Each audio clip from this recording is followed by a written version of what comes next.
Waiting.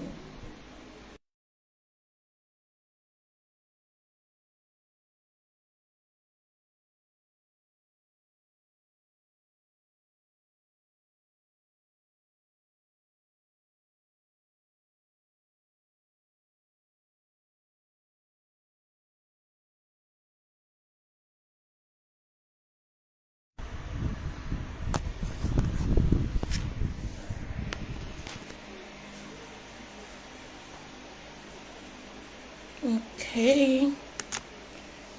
Hello, everyone. Good afternoon.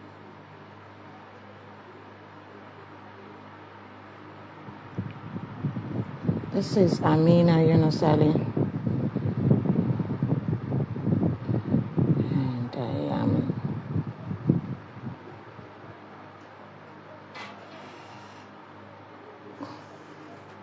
it's almost as though I haven't done this before.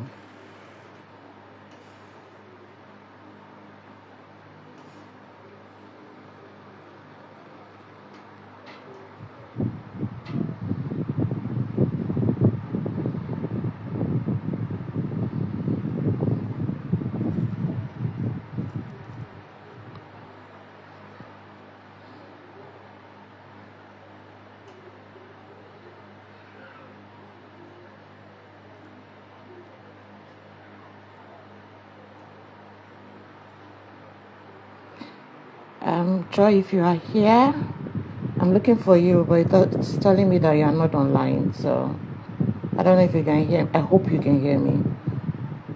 I really do hope you can hear me. So, if you are, please just request to join the broadcast.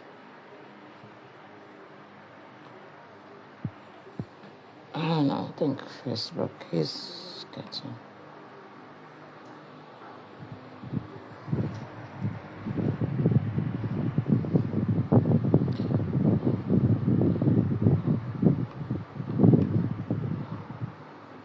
Okay. All right. Joy is here.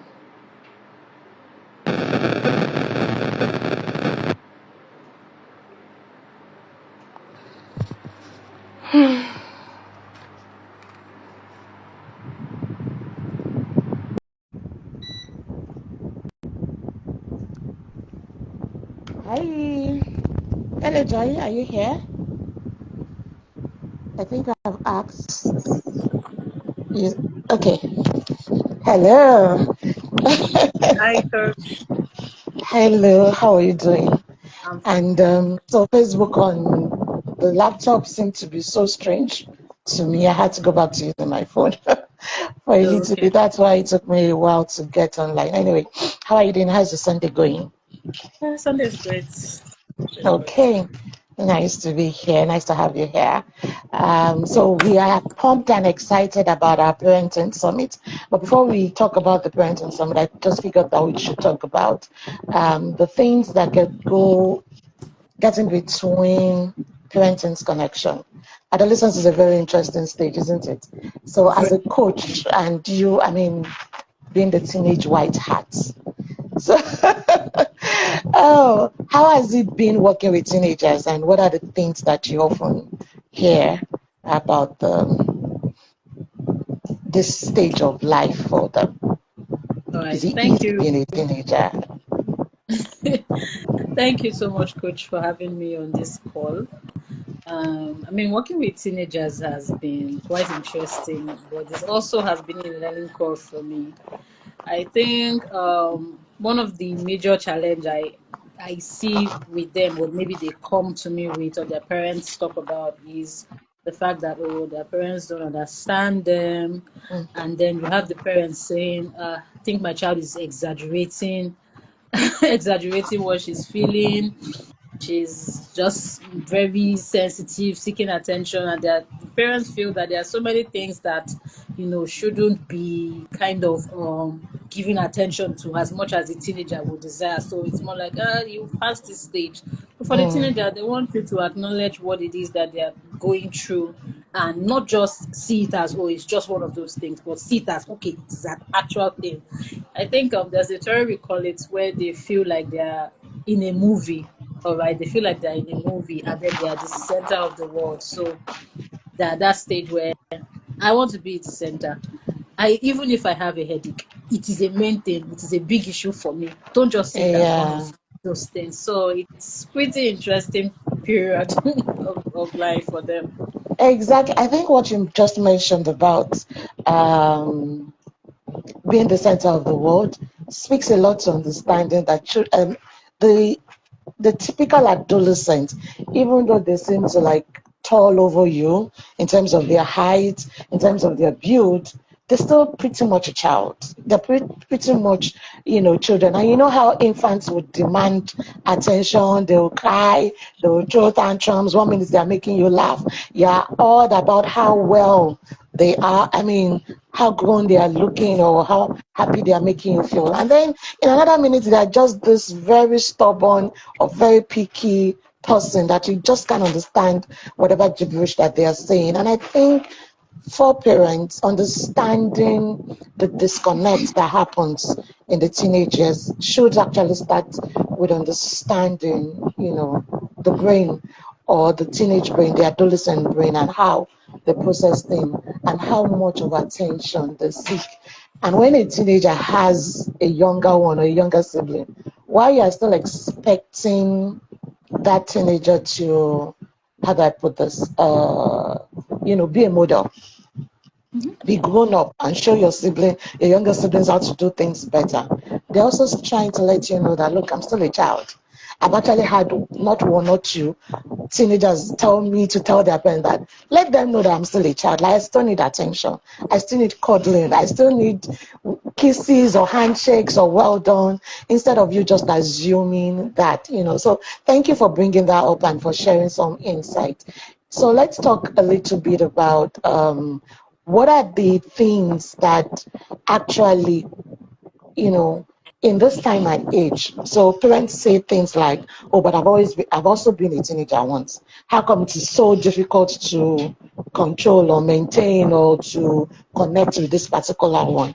So why or what role do you think technology has played in that disconnect per se? Because again, it is recognizing that the timeline or the lifetime difference of the generation gap between a parent and a teen is there, and there's so many innovations around us right now that distract our teenagers. So what do you think about that, and how have you been able to work with teenagers around this particularly?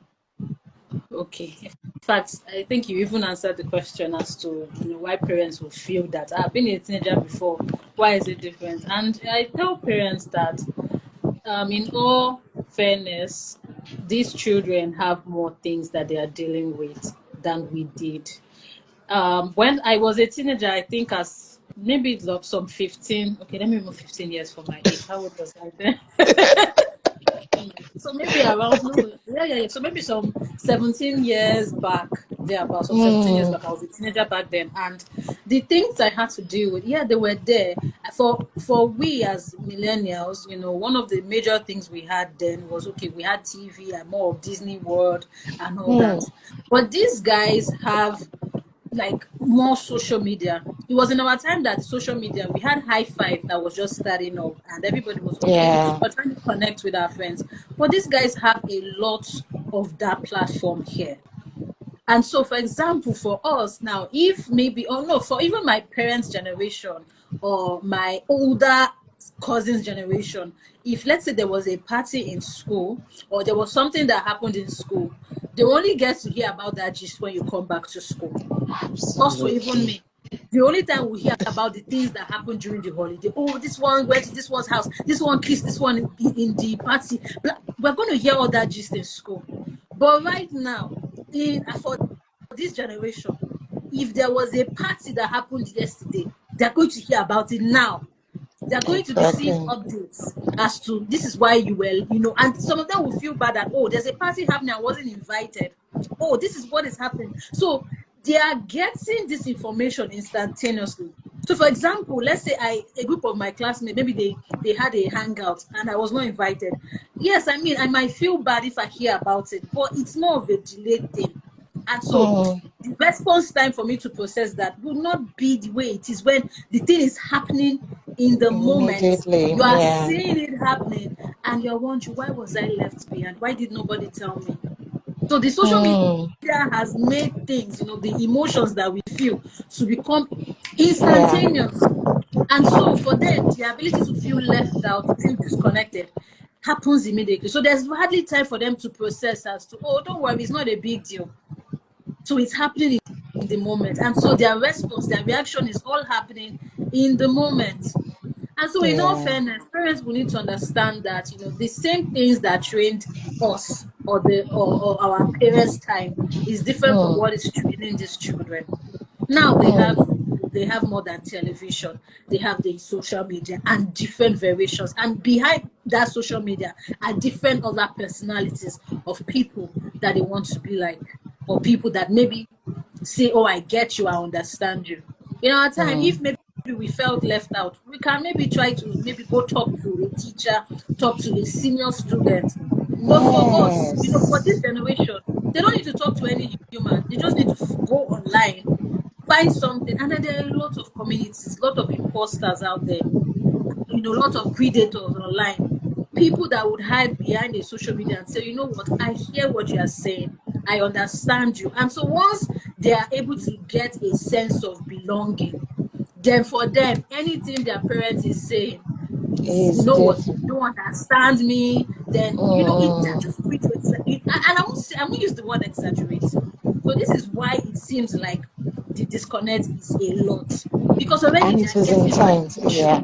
getting validation immediately from social media. So the things that their parents are saying, why are you exaggerating? Somebody online understands and feels them. And so for them, they're like, okay, my mommy doesn't understand me. And so I'm not interested. And other people around me too. So you see them getting isolated as well. So it's a lot of battle that they face, that Okay. emotional space. It's a lot for them.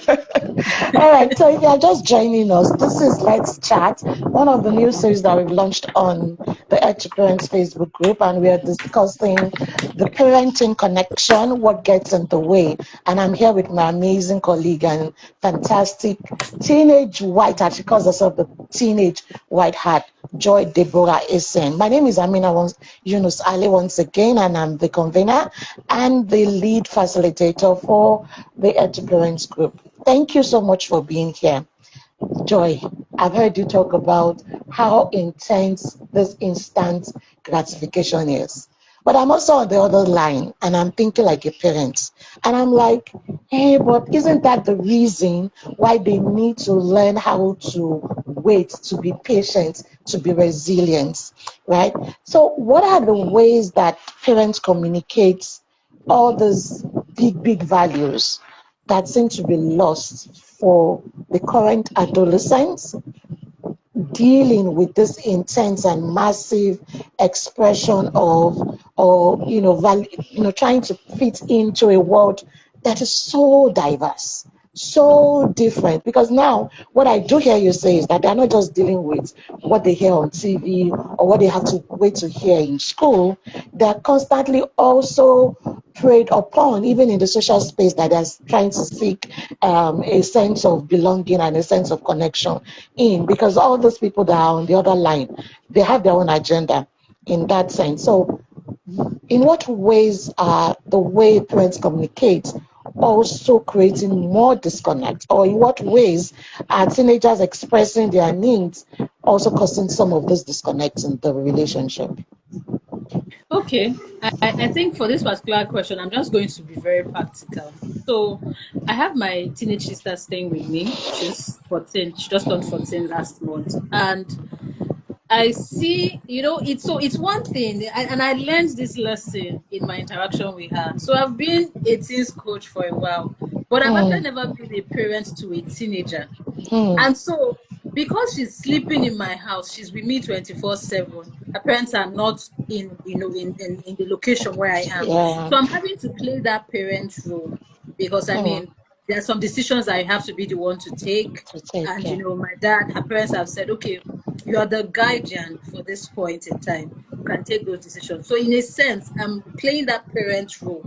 And I'm now seeing, we're having more conflicts. I was talking to one of my colleagues. I said, I coach teens, but this is actually kind of challenging me more, because when I Exactly. coach teenagers, I listen to them, I can connect to them. I don't You have to can be be the one to objective. hear their attitude that the parents have to deal with. Exactly. All right. So for us, it's just a limited time that we have together. And so I'm able to connect. So for me, as a teens coach, a teenager would see me as, okay, this person understands me to some extent. This person is not really responsible for enforcing authority, enforcing discipline. So it puts me in a different light. They are not under pressure for me. But playing the role of a parent, so someone have to do the things that your teenager doesn't like. One of it is enforcing discipline. One of it is setting boundaries. And so for my teenage sister, I see that we actually argue a lot. We have a lot of disconnects. All right. So for her, there are certain things that will just be like, don't you know you're supposed to do this?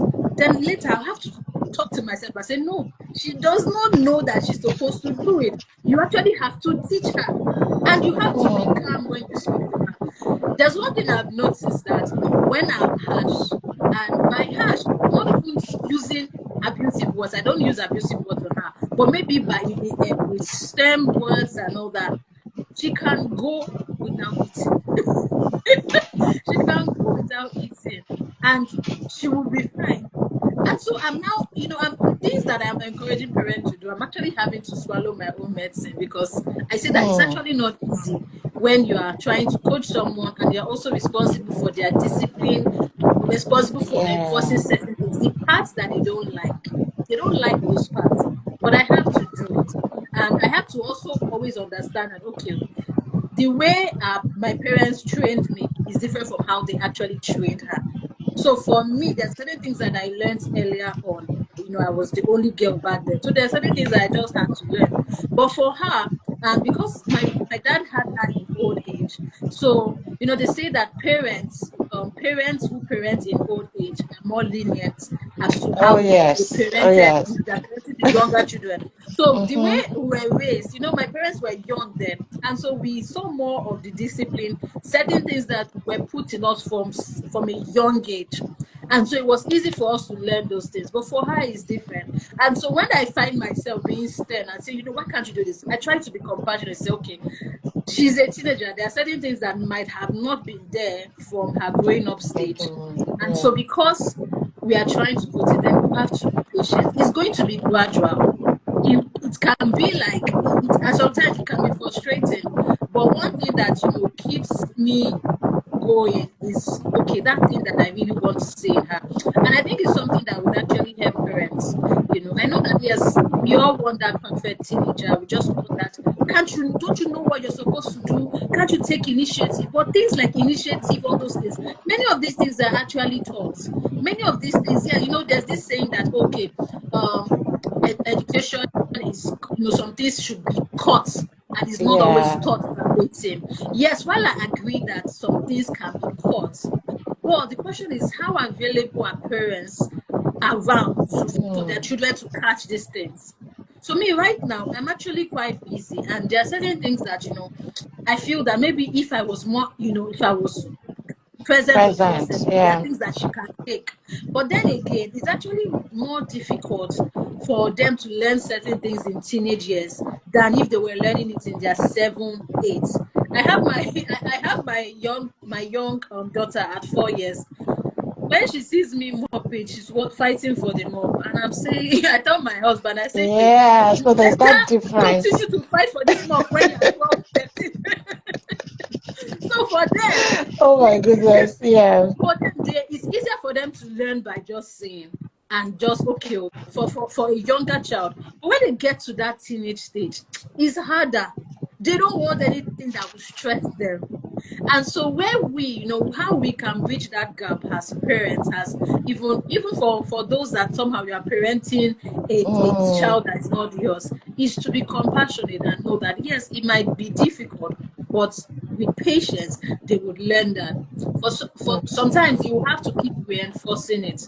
I remember one time, me and my sister, we had an issue, and she whenever I have to be stern on her, she carry her face. I've heard that sometimes she won't eat, she'll carry her face. And then this day, I said, okay, we encourage parents that they should be that they're meant to be the bigger ones and draw them close. And then I said to her, I said, you know why I did this to you? She was still doing like, and then I went on and explained to her. And after then, she didn't apologize, even though she was in the work. She didn't apologize, but I saw that she changed her attitude. I didn't want to call her back to say, "Well, you have to apologize for this thing," but I saw that she changed it in her behavior. She made amends for that particular thing. But it was another scenario that I said to her. I said, okay, whenever you are wrong and somebody brings it up to you, you have to Make sure you apologize. So apologize. Yeah. at that point, I couldn't tell her you should apologize. Why? Because she's still in that heated moment. She's still in that emotional Yeah. state. She's not going to hear what you're saying. And that is one of the things that causes a lot of issues, with the parents and the teens, is that when tempers are rising, the parent is trying to enforce what they're saying. The child is emotional. Everybody is speaking. Nobody is hearing each other. So it takes a high level of emotional intelligence as a parent to restrain from seeing the attitude of your teenager as being an attack on you, and just see it for what it is. Absolutely. It's just an attitude. It's not necessarily because they hate you. Even if they might say something like this, like, "Oh, I hate you," they do not necessarily hate you. It's more of the emotions for them speaking. Like you said earlier, it's the adolescent brain that is working. It's a very emotional brain. It's basically how they feel they are going to respond to you. And so that's where, our compassion is not easy, but it takes time. And I'm glad that it's one of the things that we're going to learn at this summit. How to, just be patient, build that emotional intelligence as a parent, to know that it's not every behavior of your teenager that That you requires react a to. corresponding action. Yes. Oh yes, oh yes, oh yes. So powerful, so powerful. Because what I do hear you say is this: that it is not just the fact that there is the personality to look out to, there is the emotional intelligence on both parties, but particularly the parents to also begin to learn.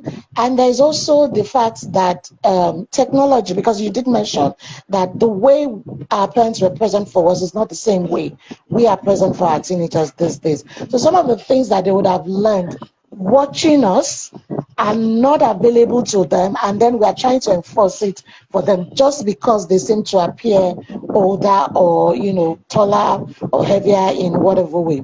So now that we've talked about emotional intelligence and all that, I'm also thinking, are there things that parents need to begin to pay attention to in terms of knowing that our adolescents, our children are operating on a global scale? They are not just limited to what we say and how we say it, or what should be done and how we've been doing it. They are constantly checking or validating even the values that we are. I mean, I had this teenager speak to me one day and say, okay, so between Davido and what was it? There was somebody else. I forgot his name. That who would I choose to go out with? And I'm like, where is that coming from? It was like, it's a honest question. Who would rather go out to spend a day with, knowing that you would have fun? And now, so you can imagine the comparison. So obviously, the other person that this person was mentioned, that this amazing teen was mentioning, had not as much influence as Davido.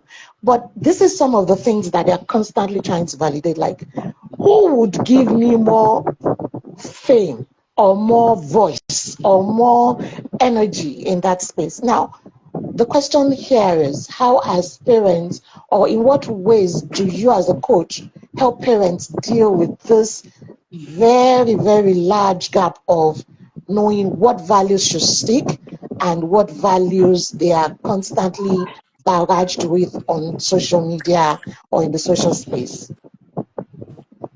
Okay. Thank you very much, Coach. I think, like PF will say, the most important thing for a family, or you, even as a parent, before you are trying to get your child to imbibe values, is to have them as family values. It Yeah. doesn't work in isolation. And when these things are done from a united stage or from the home front, when you can say, okay, this is what we believe as a family. These are the things we stand for, and then the children have a say in it. So it's not just enough that you tell them, oh, don't forget the home that you come from. These were some of the things that we heard when we were going into boarding house. Yes. Oh, as you go to school, don't forget the home you're coming from. Don't forget your father. Don't forget the name of who you carry. And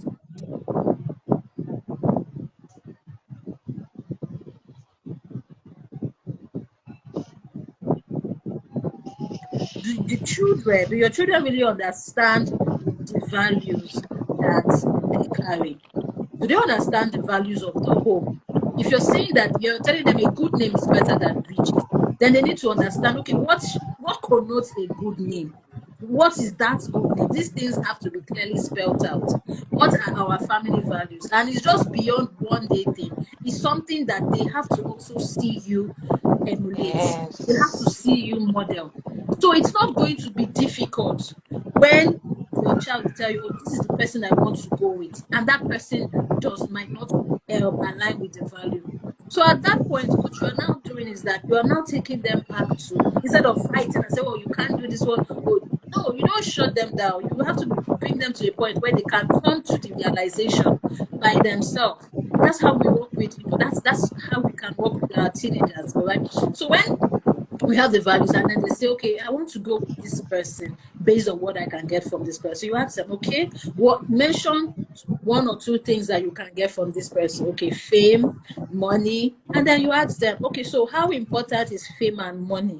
Where does it fall under in our scheme, in your values? So when Mm. they are able to do that elimination method, then they come to the conclusion and reason themselves. So it's not a case where they go out there and they don't even believe what they know. I've seen this happen a lot, and apologies not no apologies if anyone maybe is very sensitive about faith, but I'm also a person of faith. All right, I'm also a Christian, and I've seen people from my own faith, children from my faith, whose parents were maybe clergymen and all that, leave the house the first chance they get. They're saying, oh, I don't believe in Mm. God, I don't know this. Yeah. Because they did not really understand what they were serving or what they were doing. Because that thing was not explained to them as, okay, this is what it means to be a Christian, or this is what it means to be of this particular faith. They were just made to only just do. But it gets to a point when the human mind is exposed to reason. The human mind will Yes. question things. And we as parents, we must know that these children will not remain in our house forever. And so we must begin to prepare them for the world, prepare them for challenges, prepare them to ask questions and find the answers themselves.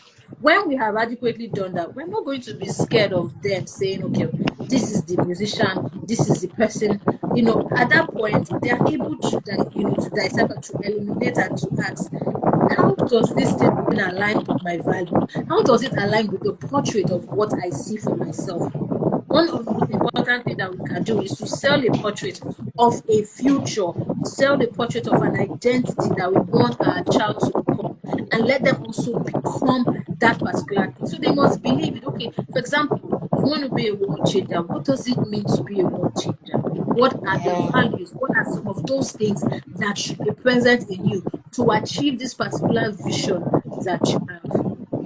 And what you just said just brings me to recently, my daughter and I watched Olufunlayo, and there were parts that I allowed her to watch and parts that I just, asked her to walk away, this and that. But one of the things at the end of the day, when the movie was done, was when she told me, she's like, I like the way Olufunlayo talks, right? I like the way her energy is. And for me, if that was the core thing that she took from that expression, in knowing that she can stand up, even though, because there are certain things I had to explain to her, oh, this is what is going on, this is why this is happening. She couldn't believe that there was ever a time women were not allowed to do certain things. Right, of course, that is it. I mean, there's this favorite meme that I think somebody was asking what year was their parent born, and the parent said I was born in 1970, and the child responds, no, you can't be born in 1970. The year starts from 20 something.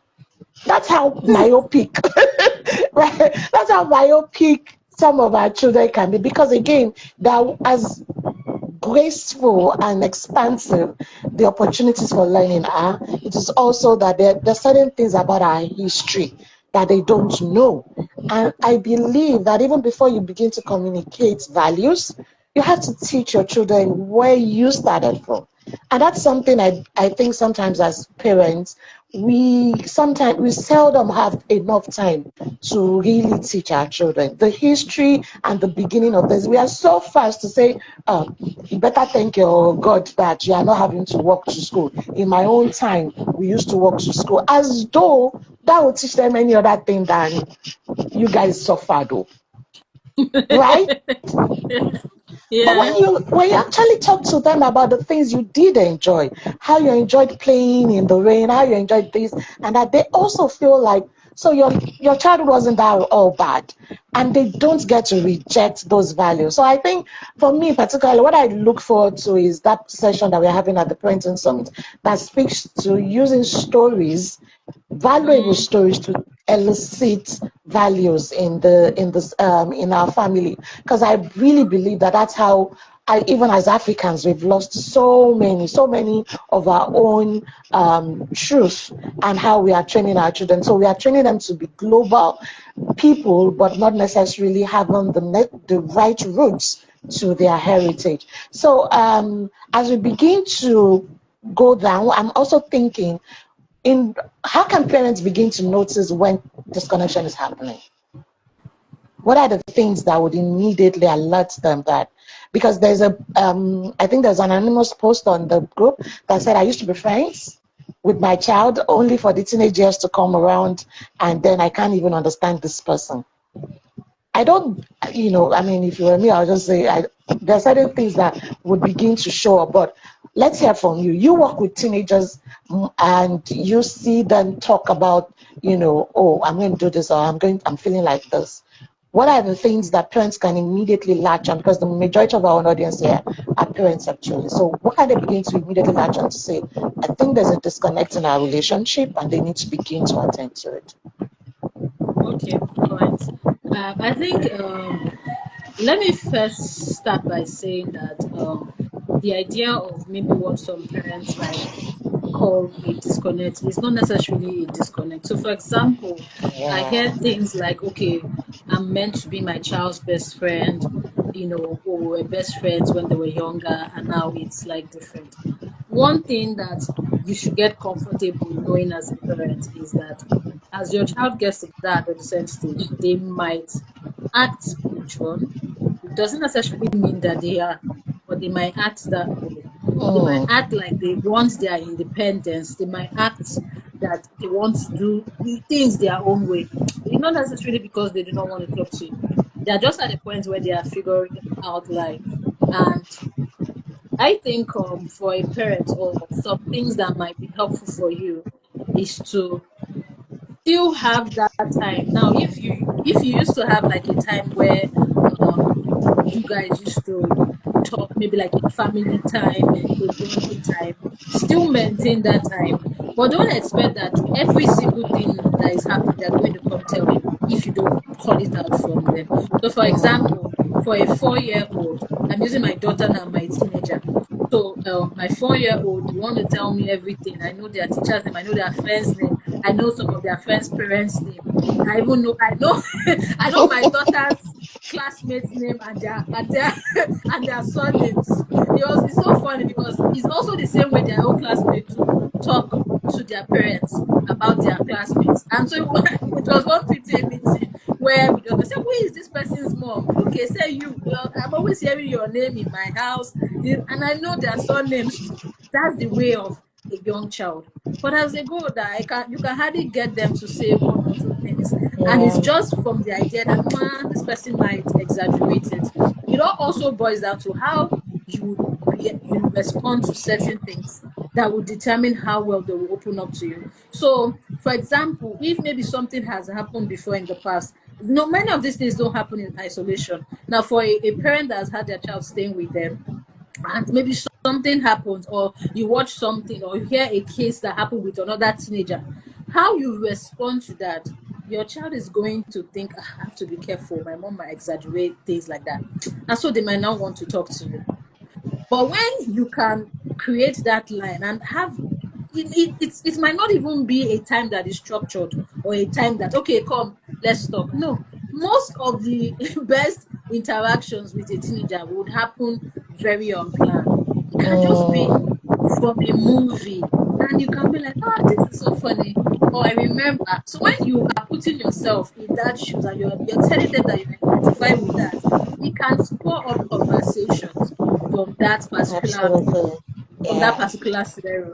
There's a time I was talking to my teenage sister, and yeah, she didn't want. I was asking her, oh, when I start with questions like how was school, I know I'm going to get a one word answer.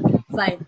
What did you do? Blah blah. But when you ask open-ended questions, it's hard for them to run away from it. Open-ended questions that will require them to dig. So can you tell me what happened during your math class? Or what did this person do about? So you are giving them a chance to express themselves. And many times you can use funny things like, so a teenager would explain to you and would be willing to gist to you about something that does not necessarily put them in the spotlight at that point. Yeah. Especially when it's like some sensitive issues. So you can do that, break the ground, ask them, okay, tell me which how was this celebration in your school? Maybe a Valentine's Day that they might think, oh, tell me, how many people got gifts in your class? Oh, did you get any? Yeah, we didn't bring anything for me. So you are making it seem like it's a plaything, but you are diffusing the tension in the atmosphere. So Valentine's Day, I asked my sister, so who gave you a gift? She said, no, but are you sure? Tell me now, you didn't bring anything for me. So it was when I had diffused the atmosphere and I made it seem, okay, I'm not going to exaggerate if if it went, any funny thing happened, that she now spoke to me. She would not Yeah. have spoken to me if I had come up with today's Valentine's Day. Don't do if I don't. So don't. Mm, I'm not saying that those things might not work, but when the only conversations we're having with our children is all the things they should not do, if they find themselves in a situation where they have done, know that they're not going to tell you or they're not going to talk to you because they will see you already as close-minded. As much as yeah. we are instructing, but we should also make our language to move beyond warnings, Instructions. beyond Yeah. errors, beyond just instructions to conversations. All right. I Mm, know that it is Valentine's Day, and I know that somebody might want to. All right. You know, you can talk to me. You know that mm, I'm not going to. I understand this thing. So I remember in my time I got a gift. So you're making the atmosphere more friendly. So that is yeah. something that can help when you, by your, as the parent, you are able to create those conversations that can diffuse tension, and so Mm. give them the leeway to speak to you. Yeah, yeah, absolutely. Because I love the way you put it, that there's a difference between instructions and conversations. So, and then there's also a difference between yes questions or no questions to open-ended questions. You could ask, was or school interesting today? And you will get a yes or a no. Or you could ask, oh, what was interesting about school today? And it makes them think about, okay, so what do I need to tell this woman, or what do I need to tell this man now about what happened in school? So at least they know you are interested in them. And I also like the fact that you mentioned that some of the things that we as parents assume as disconnect is not necessarily disconnect, because as coaches we recognize that peer having a peer engagement is really important to adolescents. It is something that is embedded in their own development that helps them to survive that particular stage. So them moving away from parents is not necessarily this. But I have parents who wonder, like, how come peers are more important than parents? Is it like a competition between, you have to choose your parents over your friends or something? How should parents begin to recognize the importance of peer influence? it is not all influence are bad. Let me just put it out there to parents who are listening to me. So you're just joining us. This is us chatting about the parenting connection and what gets in the way. So far, we've talked about discipline, we've talked about communication, we've talked about generation gap, we've talked about technology, and right now we are actually digging deep into peer influence and how sometimes parents misconstrue the importance of this. So, Joy, what are the things that parents need to know about the, to put it in plain language, the goodness of peer influence in a teenager's life?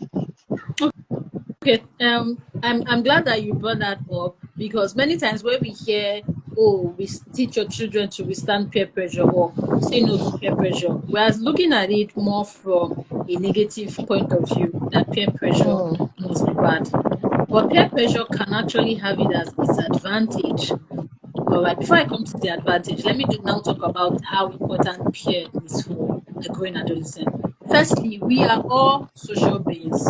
Every human is a social being, except maybe there's something wrong, then if that person might not maybe really want to interact that much. Even for the introvert still has a level of interaction that they are Yeah. comfortable with per time, all right? And then we respect that. But for the regular adolescent, be it an extrovert or an introvert, they enjoy social relationships. And it's also, like you said, a way of them exploring, discovering themselves. It's a form of identity discovery as well, because we know from research and science that one of the most important things that takes place in the adolescent stage is self-discovery, is identity. They're really trying to figure out who they are in this world. And so peer is one thing that they are trying to find out. Well, who are those people that are my people? Who are those people I can relate with? And so, yeah, they might make one or two mistakes in trying to find the right friends. They might maybe make some friends that might not necessarily align with their values, but it's not enough that we keep them because of it. We guide them away from that. We guide them to see, okay, these are the people that you should spend more time with. Not necessarily teach them that you just cut off with this person. I used to know a parent that would, and it was when we were growing up, one of my friends. The mom was just, oh, you don't have friends. Friends did this to me when I was in school. Friends can do this to you. And so you had the child growing up very suspicious of what people can do. I don't Isolated. have friends. Yes, I don't trust people. And so you have that person is not even also able to be a friend to others, because it's not enough that you're saying people don't have friends, because it's a two-way street.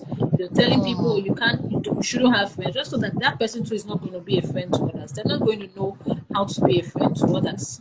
And so we have to show our children that, okay, peer has its way. Peer has its influence that is positive. All right, you can have a friend that is influencing you to be a better version of yourself. It can be pressuring you, but it's to help them to manage the pressure, to know that, okay, you can learn from this person.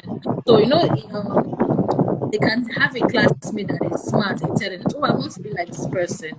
Fine, they can learn the basics, but not to the extent where they now become under serious pressure as to, oh, if I maybe don't get the same position as this person, I'm not going to be fine. This is going to happen to me. So it has its place. It has its place, but we must help them to manage it, to say that, okay, you are unique first of all. Before seeking out friends and relationships, who are you? Help them to find out who they are. Help them to know that they are also important, that there is a purpose for their life. Your friend is important. You are also important. Your friend is unique. You are also unique. We all bring our uniqueness to whatever relationship. Whatever relationship that you're getting into as a friend, if that relationship does not allow you to shine, then that is the relationship that you should now begin to say, okay, this relationship is negative. If you're in a relationship that does not allow you to maintain your values, then you know that, okay, this relationship, I need to manage it. So this is how we help our children to see, okay, this is what peer pressure can be like. Anything that is pressuring you, negative peer pressure, something that's pressuring you away from your defined values. You have friends that will probably, laugh at you and say, oh, why are you always studying? Why can't you have fun? but you don't need friends that will pressure you that way. So like someone has said in the chat, there's, promote positive peer pressure Yeah. and guide them. So Absolutely. All right. So thank you so much, Joy. It's been awesome hanging out with you. Now we are going to be talking a little bit about what to expect at the Parenting Summit. If you have any questions for Joy or myself, we'll be here to answer your questions either live or we'll take it after the live session closes by in the next 10 minutes. So in the next 5 minutes, Joy, let's just share with our audience what are the things they should look forward to in the Parenting Summit. It is multifaceted. Like we have so many things planned. And if there's going to ever be a week to be declared as the Teenagers Week, that week should be it. Between August 26th to the 31st of August, we are actually dedicating it to parents and to teenagers and the parents of teenagers. So what are the things that are exciting that you are looking forward to and that we also have with in store for our people, our audience? I think for me, I'm particularly looking forward to the conversations, all the conversations that will be taking place. We Yeah. have a lineup of speakers who are not just speakers, but they are experts at what they do. Experts in relating with parents, experts in working with teenagers, and you're having all of them under one avenue. That is something that we cannot. If we're to pay Yeah. all the speakers one-on-one, hey, it's going to run into millions and millions of naira. But just having them under that umbrella, coming to learn from their different experience, is something Yeah. that every parent and teenager should look forward to. The fact that you're going to also have a session where parents and teens can come together to say, come, let's even reason together.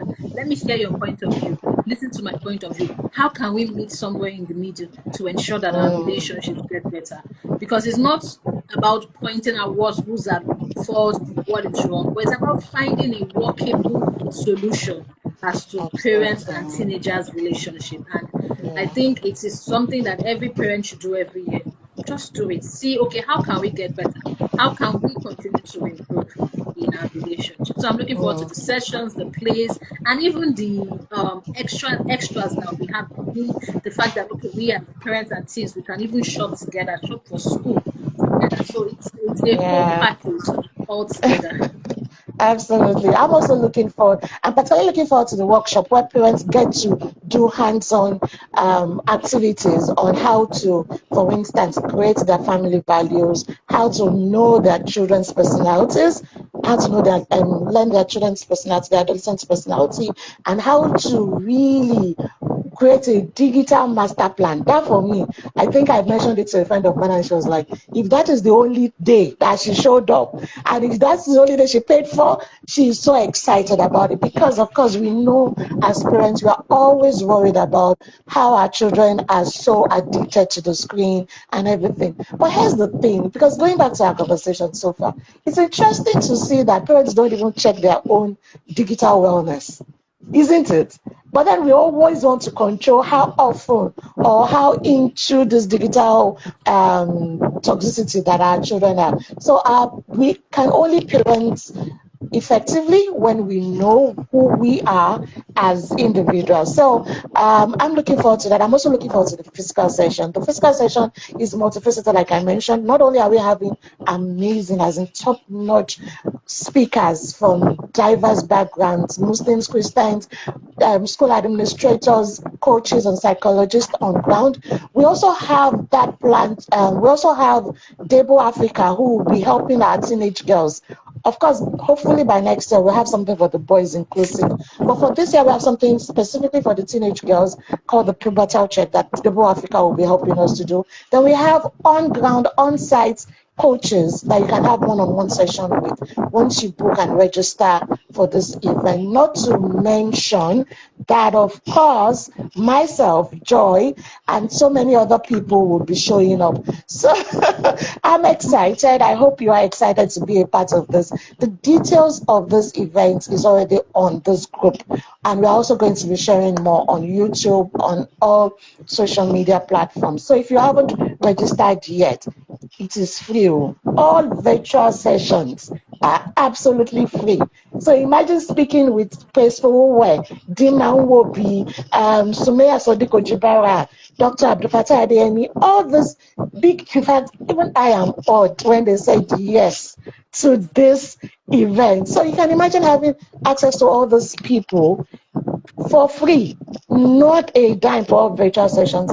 Then you also come for the physical event and meet people like myself and Joy. It's just going to be awesome. So we can't wait to meet you. This event is partly sponsored by our amazing sponsors, all the coaches that I've mentioned, inclusive of companies like Lotus Bank, Goxi, microinsurance, and so many, Praiseful International, Eridon City, there are so many amazing people who are behind this, and I'm just so awed that they are showing up for us and showing up for you to help you and your teenager, your adolescent thrive better in this very, very interesting world that we are. So please go register. To register, it is go to timelessoul.com/PTS 2024. So, let's get this started, guys. It's amazing. Next week, you'll be meeting some other people, such as Coach Celia Oyetunji. We also have a particular special session on the 10th of August for fathers. We are talking about the legacy of fathers as parents. So be excited to join us on the Let's Chat series, as we are excited to bring it all down to you. Again, it's been amazing hanging out with you, Joy. Thank you for doing this with me today. And I look forward to seeing you soon. Have a Thank you wonderful, so much. wonderful Sunday. Bye, guys. Nice speaking with you. My name is, once again, is Aameenah Yunus-Ali, and I'm the lead facilitator and convener of the Edge Parents Group and the Parenting Summit. Well done. Bye.